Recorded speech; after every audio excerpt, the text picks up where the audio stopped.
Everyone, Judge Andrew Napolitano here for Judging Freedom. It's the end of the year, and it's time for us to look back, and we did that for you. Here's the best of Judging Freedom in the past 12 months. Merry Christmas to you.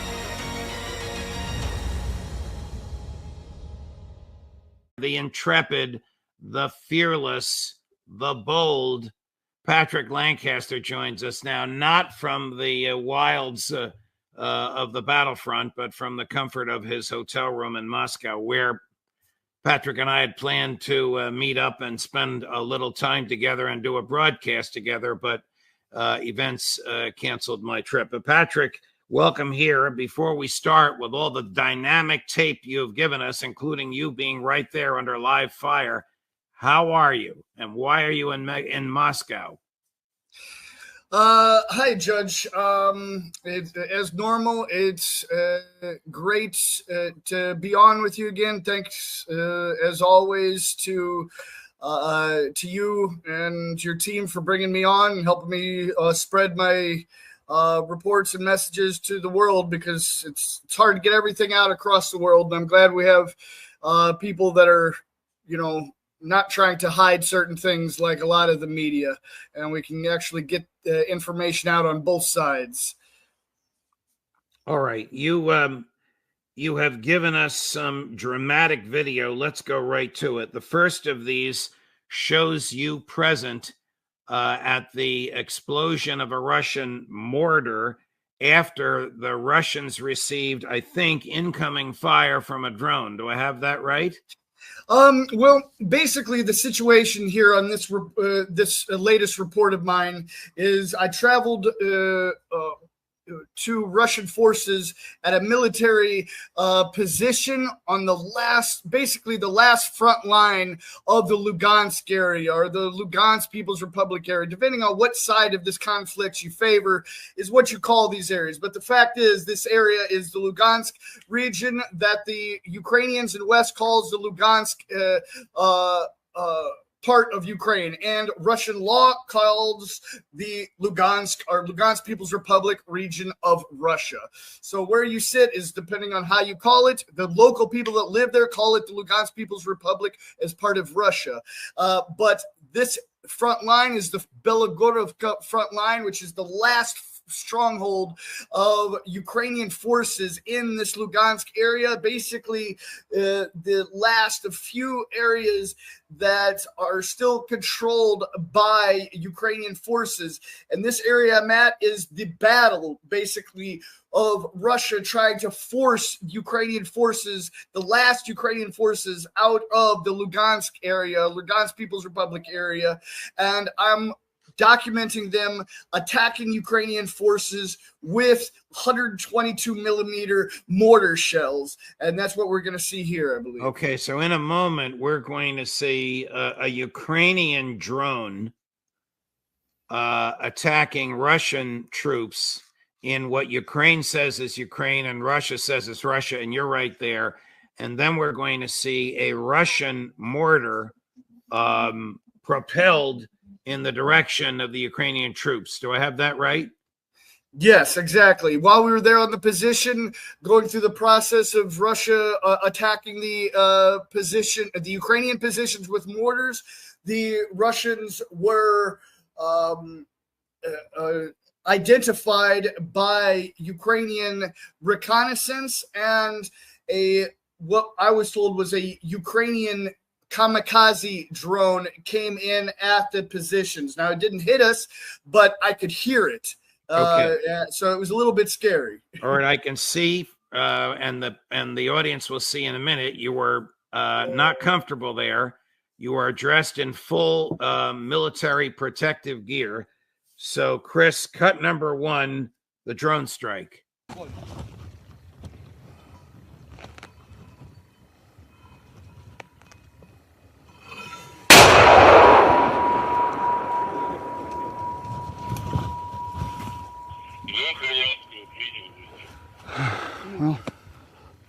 This is the situation here. Drones overhead and outgoing artillery, mortars.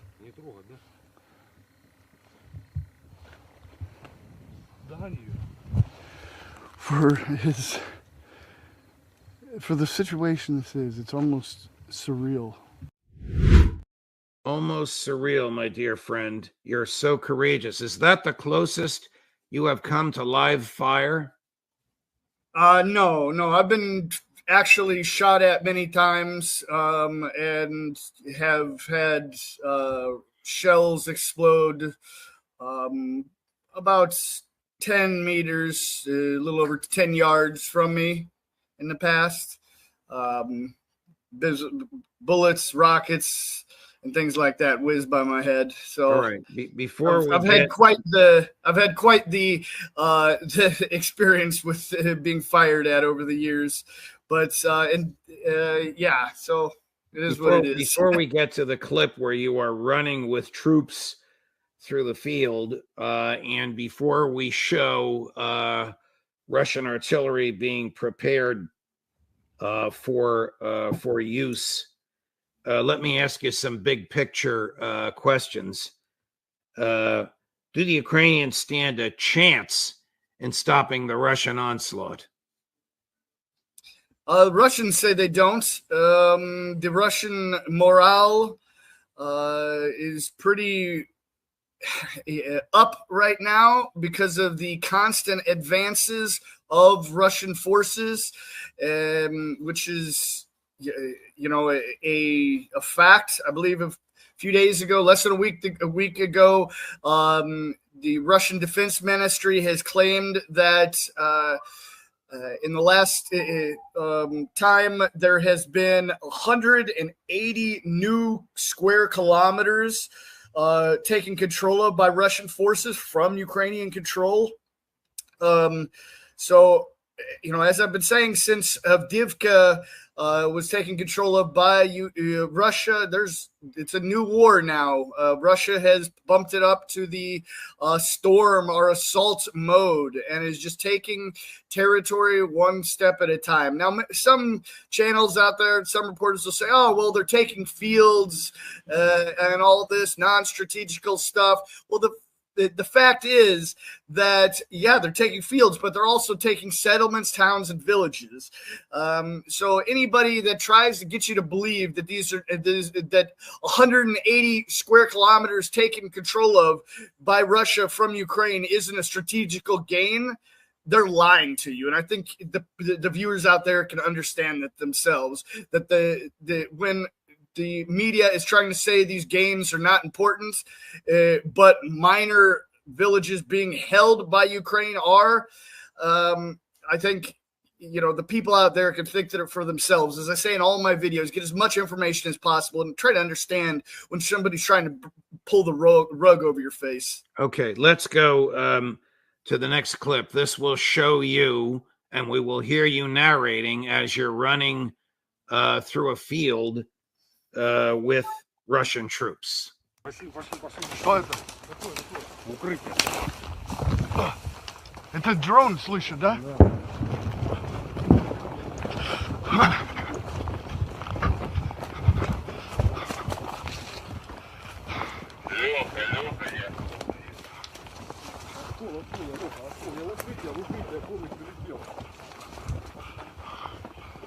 Все хорошо? Да, ну подлетает, слышу его. Заходи. Ну давай, короче, как будешь в состоянии, то Да, принял. All right, so heard from the Командир, ну дайте сразу мне сейчас корректуру, я посчитаю сразу возьму.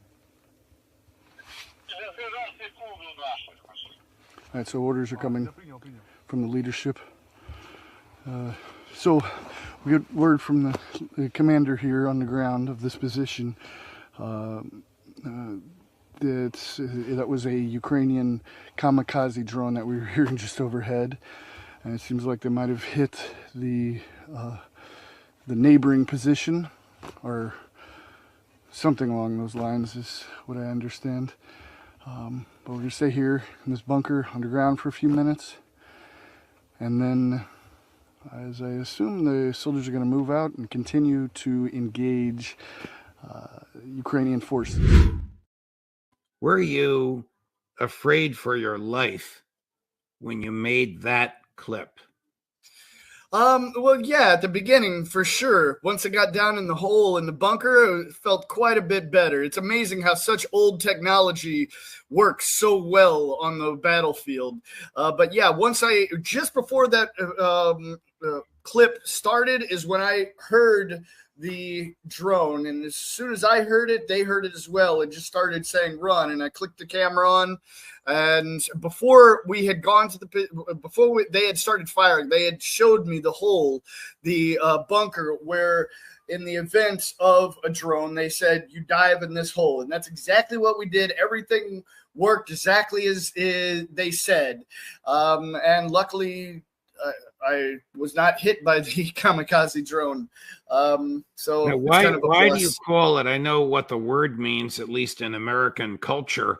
But why do you call it a kamikaze drone? Aren't all these drones kamikaze drones, or are some of them surveillance drones that are just taking pictures and then leaving?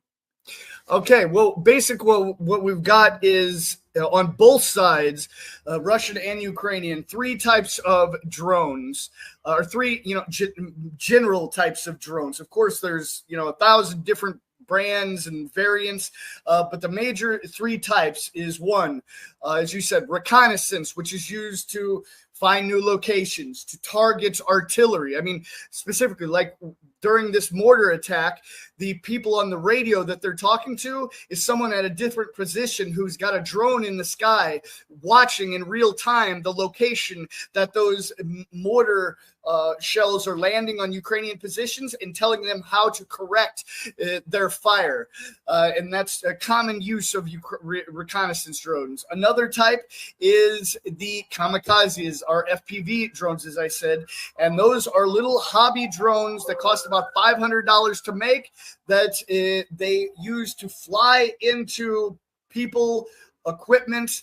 And I mean, they can use a $500 drone to take out a $2 million tank, and it works extremely well on both sides. And then we've also got the drones that are mainly like DJI drones, where they have special attachments that they attach a grenade or a mortar shell or some sort of ammunition, and they have an extra button on the remote control where they go over a Ukrainian position or tank or something like this, push the button, and whatever ammunition they have on their drone gets dropped directly on top of whatever they're trying to eliminate. And both sides use those tactics. And this is really, as far as I understand, the first war that is really used full-on drone warfare to this high of a level, where drones are a huge factor in this war on both sides. And that's why I try to report so much on them. Since we last spoke, the president of France announced that whatever equipment the French have given to the Ukrainians, they can use to strike inside of Russia. The prime minister of Great Britain, the chancellor of Germany, and most importantly, the Secretary of State of the United States.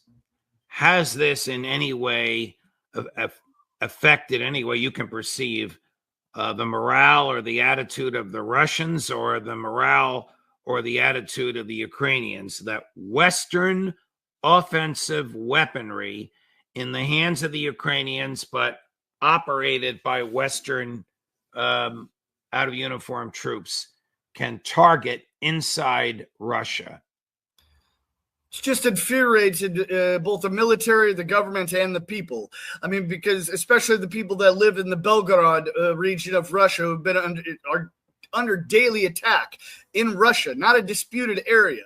But let's say the Russian city of Belgorod, which I did a report or a full film on not long ago. I mean, this city has thousands of civilian residents, thousands, not hardly any, like some sources might try to lie to you and try to pull the rug again over your eyes. These cities, particularly the Belgrade, I have seen hundreds of thousands of civilians living there, children, women, and the West is trying to say that it's okay for Ukraine to attack these Russian cities with Western supplied weapons. It's not okay to attack these civilians.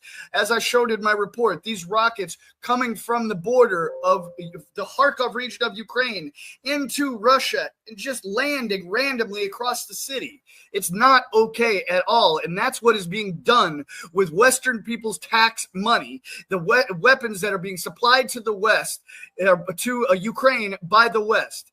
And it's not okay. And something needs to be done to get people to stop dying on both sides. Have you come across any Americans operating Ukrainian equipment, soldiers out of uniform, intelligence officers? Obviously, they don't wear uniforms, or outside contractors, as far as you know. I ask this because we are told that some of the American weaponry is so sophisticated that it requires a person with a top secret security clearance, an American top secret security clearance, to download data from a satellite. Have you come across any American who, in your view, was doing that?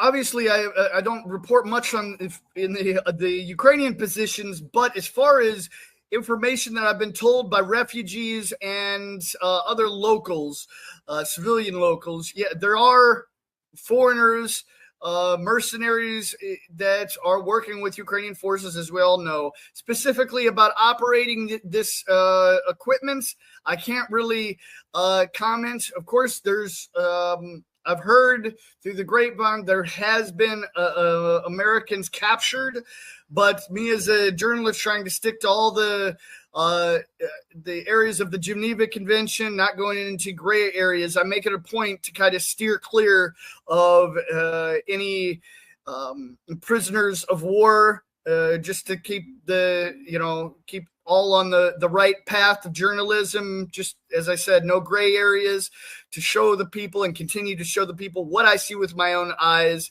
and not run the risk of doing anything that might hurt someone, particularly on either side. And that goes for POWs as well. So unfortunately, I don't have a lot of experience with working with the foreigners that have been captured by Russia. But I think now we can move on to this. All right. So tell us what we're looking at here. This is film with which you provided us, Patrick.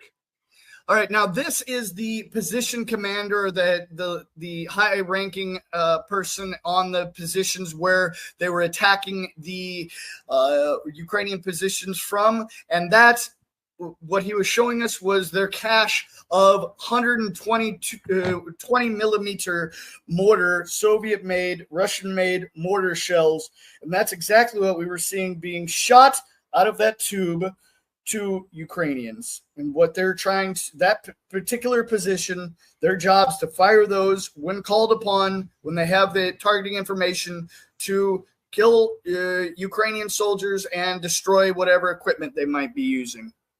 So obviously the Russians do not have a problem with an American journalist photographing their equipment and showing it, as you have just done with us. Yeah, I mean, I've been doing my best to show the West what's really happening. And I mean, you're not going to see the other Western journalists come here. And I think it's understood that I've, really show the truth of what I see. I don't try to spin it in some way that fits the Western narrative, or try to make hit pieces or something like this, which is, as you know, pretty much the standard for the Western media now, unfortunately. I am totally independent. I just put what I see on my own YouTube channel without having to submit it to anyone or give any type of edits because of what narrative it might show. I just show the facts that I see and try to show the world the other side of what they're their eyes are trying to be closed to. Patrick, you're a brave man, courageous man, and a patriot, and I thank you for all the time you've given us and all the knowledge and the tape that you've shared with us.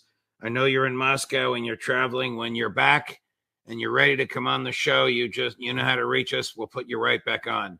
I appreciate you personally as a colleague and as a courageous friend.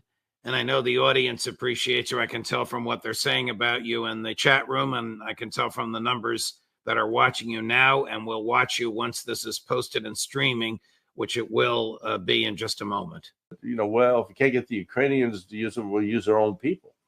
So this is, NATO is, slowly getting pregnant here.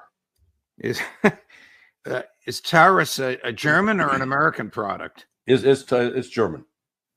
Because we used to think it was the Ford car, the Taurus, but right. This is a German missile. I mean, Chancellor Scholz acknowledged publicly, according to Alistair Crook, that Taurus would require German technicians. He didn't say intelligence, and he didn't say military. He said technicians in order to operate. Yeah, they're good. Well, it just goes without the assumption, the underlying assumption with all of this is that it will use NATO ISR, the intelligence, surveillance, reconnaissance capabilities, which means satellite intelligence, as well as that provided from some of the fixed-wing aircraft. Is NATO waging war against Russia, Larry? Yes. Oh, yes. Yeah. No, it's clear. This is crazy. When the United States was providing covert aid to the Mujahideen in Afghanistan, the Soviets, they thought we were doing that, but the CIA went to great pains to try to cover it up, so that there was not this open conflict. It was a surrogate conflict.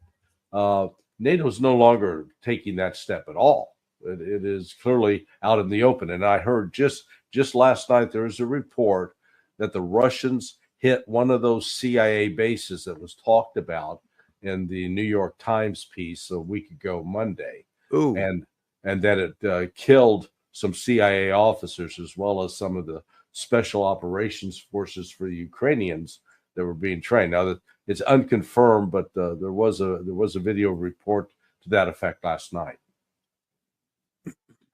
So where does this go from here? Does this go towards World War III, or do the Republicans stand firm, no aid for Ukraine, and Zelensky signs a peace treaty in the next couple of months? We're headed towards, let's call it verbal World War III. The Russians will continue to defeat the Ukrainians. The Ukrainians will continue to crumble for the simple combination of two factors. One, they do not have the trained manpower. They don't have the reserves ready that can come in to plug the gaps. So they're going to continue to suffer major attrition on the manpower front. Then they do not have the ability to produce the weapons themselves. And it turns out neither does NATO. NATO talks a great game about, oh, yeah, we're going to supply you all these artillery shells.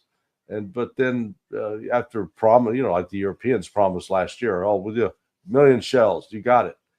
They couldn't even do 300,000. So talking's one thing, actually being able to deliver is another. And so with the shortage of manpower, shortage of weapons, Ukraine's ability to fight is going to continue to erode dramatically, as the Russians are faced with none of those problems. They have just the opposite. Their manpower is increasing, and it's trained manpower. The Wall Street Journal had an interesting piece. I thought of you when I was reading it. I believe it was yesterday's, talking about the bitter rivalry between Gallant, Netanyahu, and Gantz, that they don't even speak with each other except when they're in the group of the war cabinet. Is this deleterious to Netanyahu's government? Is it the beginning of the end of Netanyahu's government, or is it just vanity? Well, I mean, this is just I think this is par for the course, but it does speak to the instability of Israeli politics. It's an instability that the Americans are seeking to exploit. The protests leading up to October 7th had influence from the Biden administration. I don't think there's any question about that. Benny Gantz is the person the Biden administration would like to see in place of Netanyahu. They welcomed him to Washington, which infuriated Netanyahu. I mean, he did get a little dressing down, but they didn't do anything to him.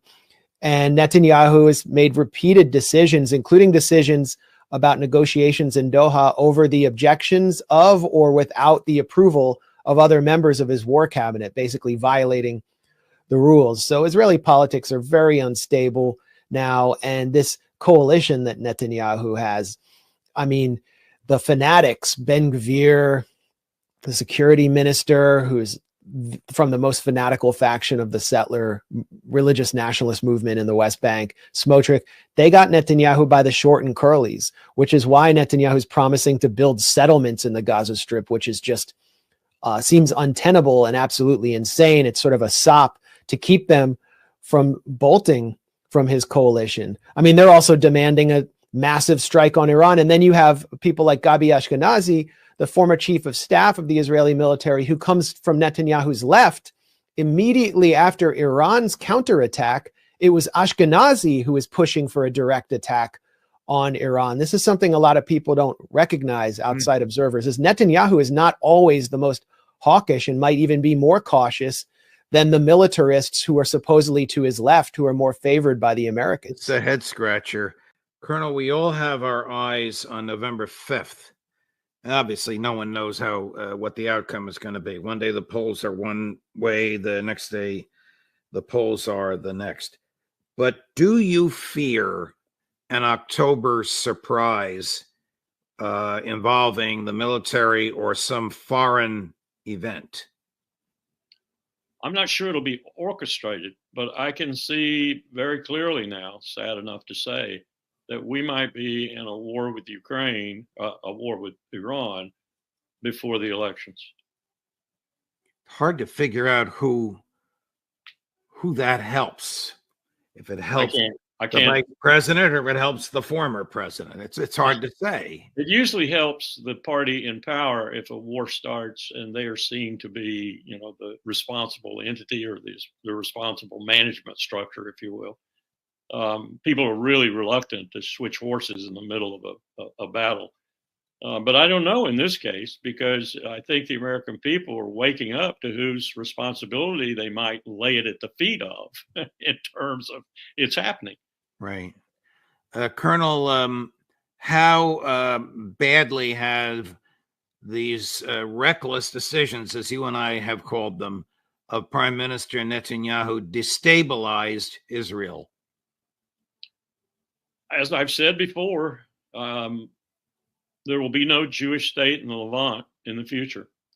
There might be a liberal democracy if they could affect that, and it'll be called Israel-Palestine or Palestine-Israel, whatever they want. And it will eventually, the Palestinian Arabs will outnumber the Jews, unless the Jews really start migrating, and I certainly don't see that happening. And that's the only way it's going to continue to exist, is a liberal democracy. If it stays a Jewish state, it will be an apartheid state, and the world's revulsion will kill it. It will not be able to exist. So Israel is over as a Jewish state. Finished. Period. Chris, put up the email from the local police officer, Ray McGovern. I want you to comment on this. I'm going to read it aloud. So we're looking at a full screen. We see a photo of a police officer with a high-powered rifle.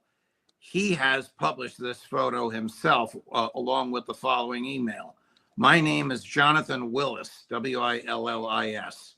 I'm the officer in the famous photo of the two snipers on the roof at Trump's rally. I came here to inform the public that I had the assassin in my sights for at least 3 minutes, but the head of the Secret Service refused to give the order to take out the perp. 100%. The top brass prevented me from killing the assassin before he took the shots at President Trump. Ray McGovern, this cop either is lying, in which case he should be prosecuted, or is telling the truth, in which case the top brass of the Secret Service or whoever it is that prevented him from doing his job should be prosecuted. Well, I don't think he's lying. There's no real motive or incentive for someone like this to come forward like that.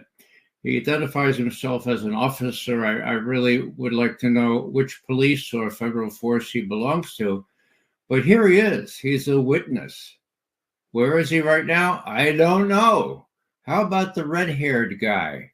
The red-haired guy who saw the person on the roof and shouted at the Homeland Security people, the Secret Service, and the FBI, couldn't get any attention. How about him? Where is he? I sure hope that they're in witness protection and that it's not run by the FBI. This is very serious stuff.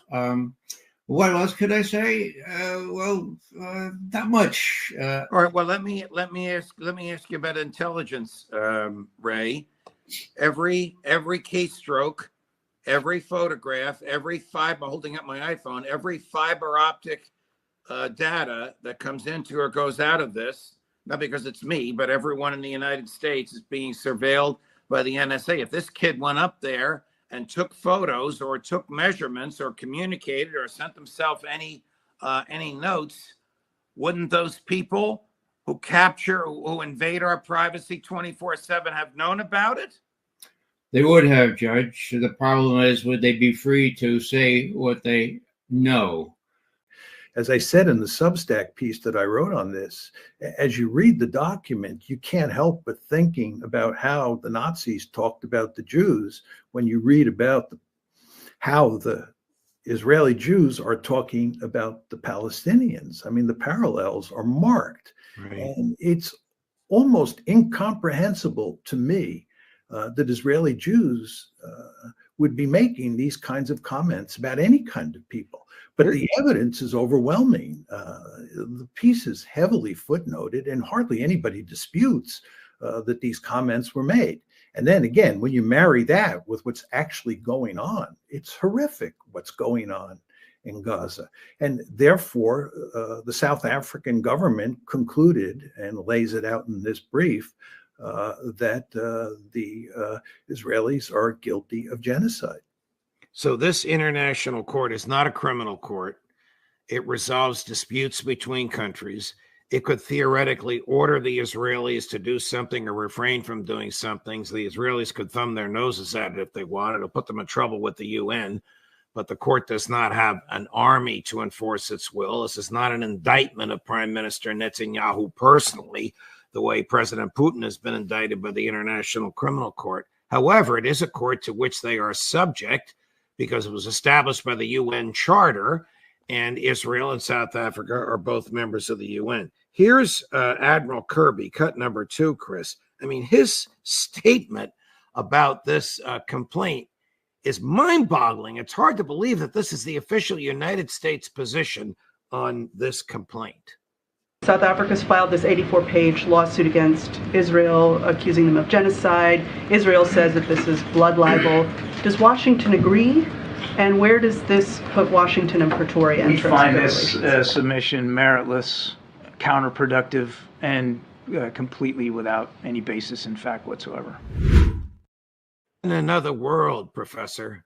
Yeah, he's in another world. You really sort of wonder what the principal spokesman for the United States is doing when he makes comments like that. I mean, he can disagree with the report, of course, right? But this is an 84-page report that is thoroughly documented. You have much experience as a judge. If somebody brought this report before you, would you say that, you know, it's baseless? There are no facts to support the charge? No, of course not. And the report is so well documented that the court has ordered some sort of oral argument or public deliberation about it next week. This is not a case where you need discovery, where you have to examine the facts. The facts are obvious and available for everybody to read. Here is Prime Minister Netanyahu. It's in Hebrew, so I'll read the subtitles for the benefit of our friends who are listening to the show.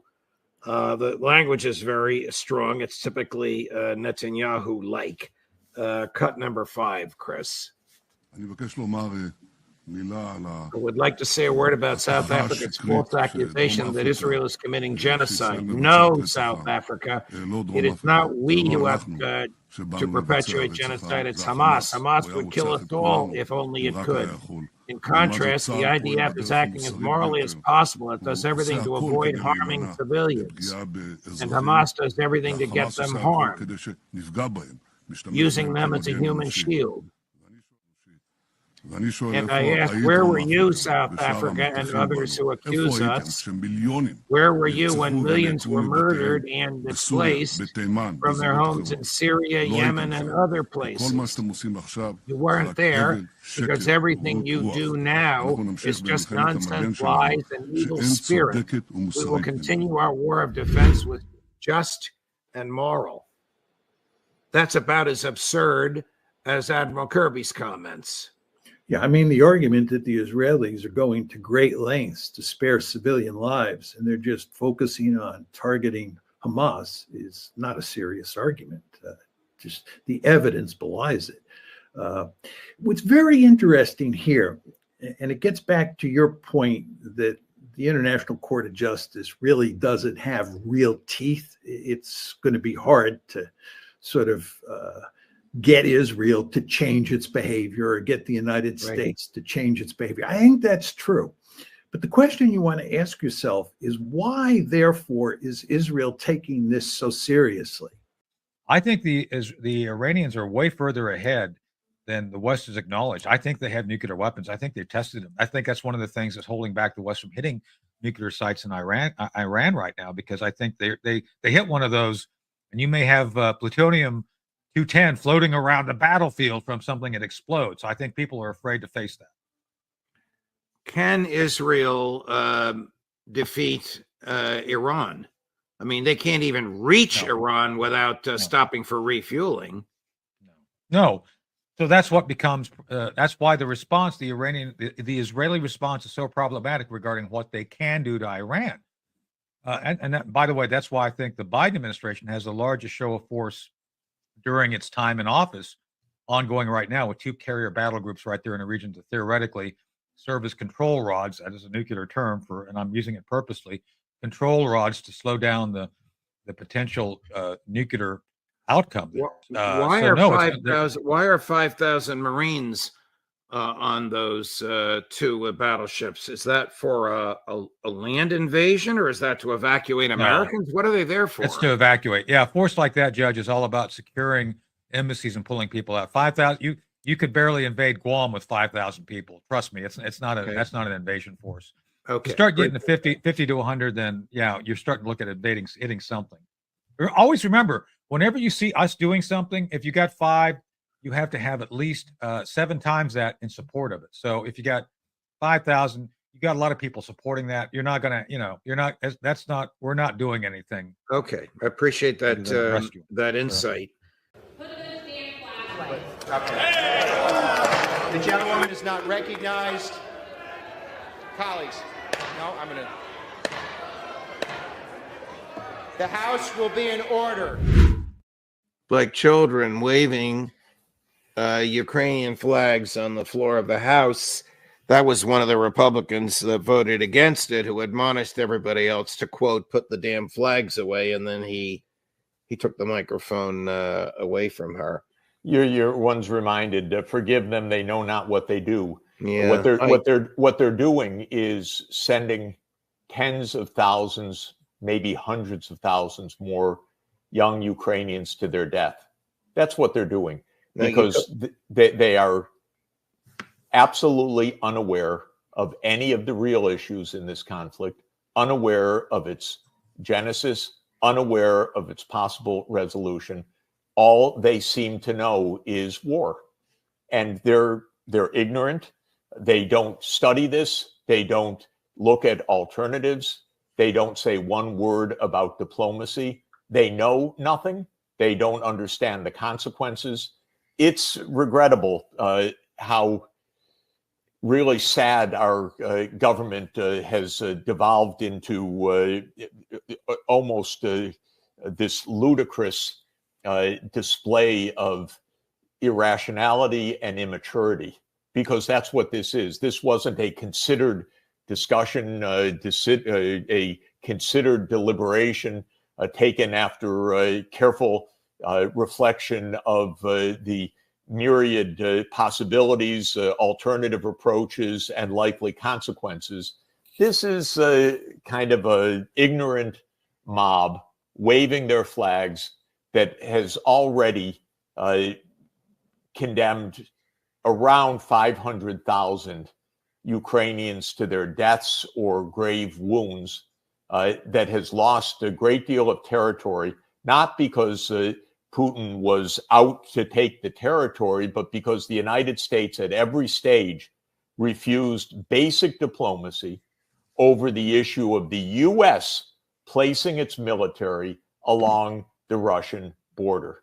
That's the issue we've never discussed. That's the issue that the New York Times will not tell its thumb-sucking readers, excuse me, because they can't read that thing as adults, that New York Times. It has no facts.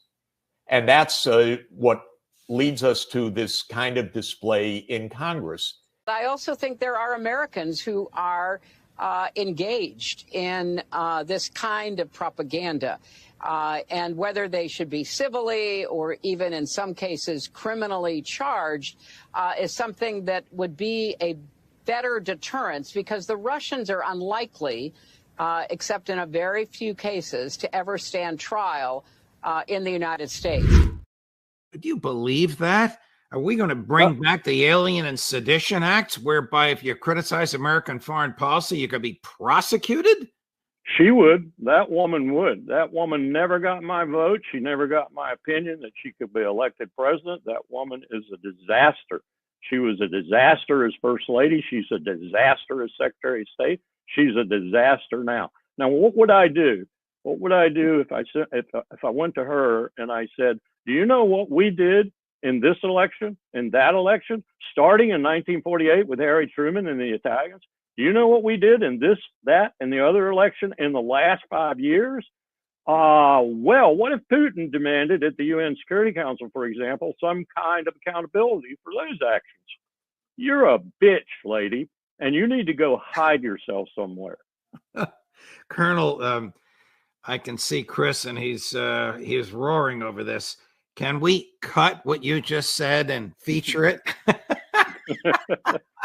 You know, we laugh about this. It's quite serious. California, Governor Newsom just signed a law making these AI memes, these deep fake things, illegal.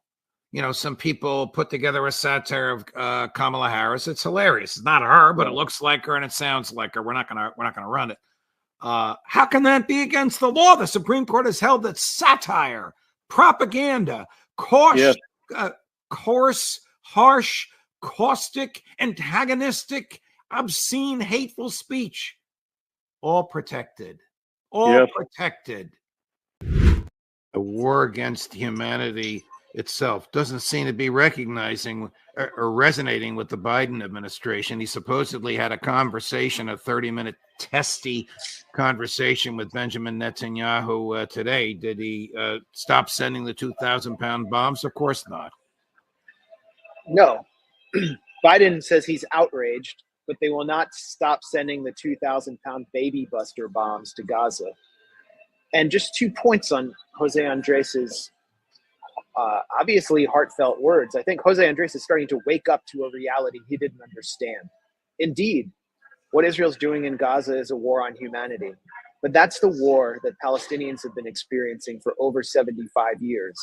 It's the war on humanity that made October 7th inevitable and for many Palestinians necessary.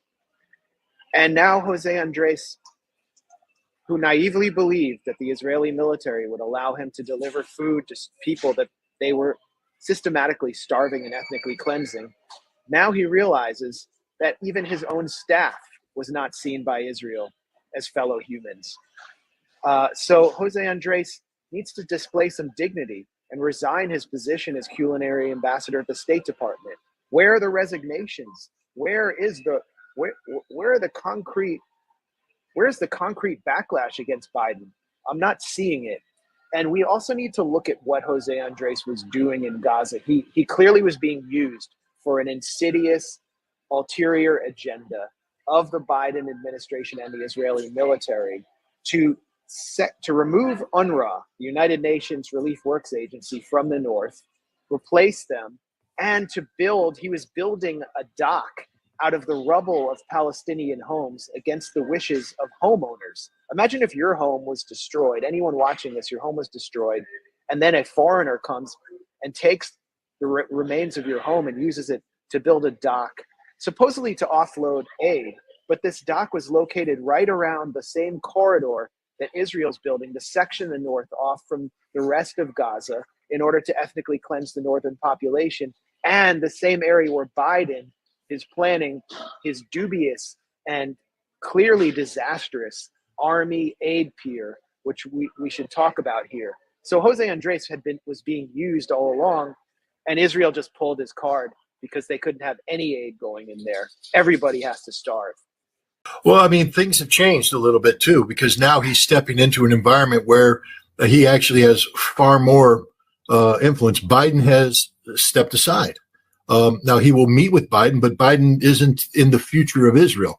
The future of Israel is going to be defined by, the Democratic candidate who's no longer named Biden. We don't know the exact name yet. And the Republican candidate whose name is Donald Trump, unless he's successfully taken out by people who don't want him to be the candidate. Then it'll be J.D. Vance. But the point is, the focus is on the Congress of the United States, where, look, he has bought the Congress. I mean, he's playing to a paid audience. He's paid these people to sit in their seats and cheer him. And he's paid them so well that the head of the U.S. Congress, the Speaker of the House, Mr. Johnson, has threatened to arrest people and charge them should they somehow disrupt the scripted scene that's going to take place, where there will be more standing ovations than previously. That the idea is to show not just to Netanyahu, because again, he wrote the script. This is something he said has to happen. This is played out for the Israeli people. This is Netanyahu coming.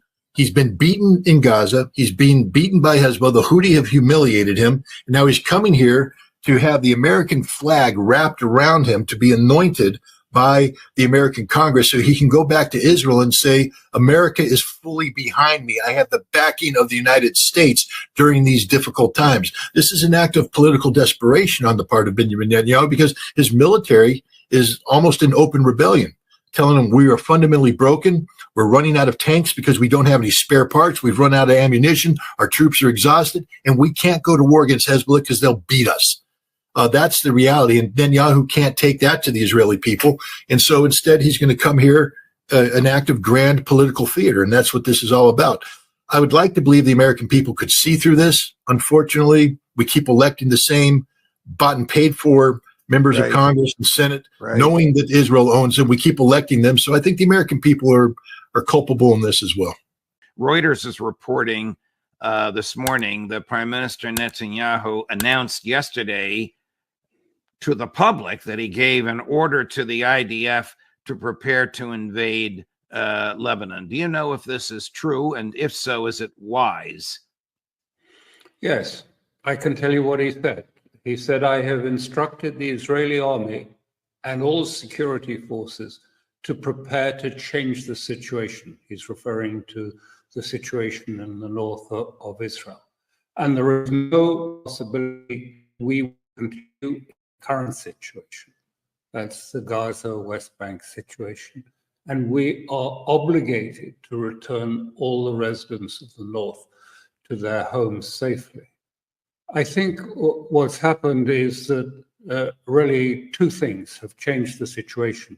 And the brief hiatus that we've had there, where things have just been continuing as before, both with Lebanon and with Gaza, really two things. Was at the end of last week, Netanyahu announced in an interview on Fox News to the effect that he was saying, look, there's no deal. There's no deal even likely, imminent. And the idea that there is the prospect of a deal, which is the deal for release hostages, if you like, and an end to the war in Gaza, the end of the conflict in Gaza. He said, that's false news. It's not true. So he completely contradicts the White House, and he says there's no deal, and it's not imminent and not likely. So I think that left really Israel only with two options. With the deal ruled out, I mean, that was one option. The only other option is then to resolve the issue with Hezbollah. And so we've seen during this period already a change taking place, much less noticed in the international press, but really the West Bank is being treated to the Gaza system. There is these major attacks. Palestinians in West Bank are being moved from place to place. They're told to leave this area, move to this area, a safe area. Really major attacks on the infrastructure of West Bank. And by infrastructure, I mean things like schools and public buildings. It's not military buildings. So lots of deaths. It's really now taking on the appearance. And the Israeli military forces have been saying very clearly, this can't go on for longer. It is explosive. The whole of, if you like, I'm now talking about the sort of smaller Israel, Gaza, West Bank, has become an explosive issue. So hence he's now saying, well, now I've ruled out any deal on Gaza, then we must now move to the next stage. And the Israelis are both becoming more polarized, again, in their sort of sense of not opposing. I mean, Ashkenazi European Jews have been saying online very clearly, look, if there was a button by which I could remove all of the Palestinians from Gaza, I would press it in a flash. The Prime Minister's invocation of Amalek is being used by soldiers to justify the killing of civilians, including children. These are the soldiers repeating the inciting words of their Prime Minister.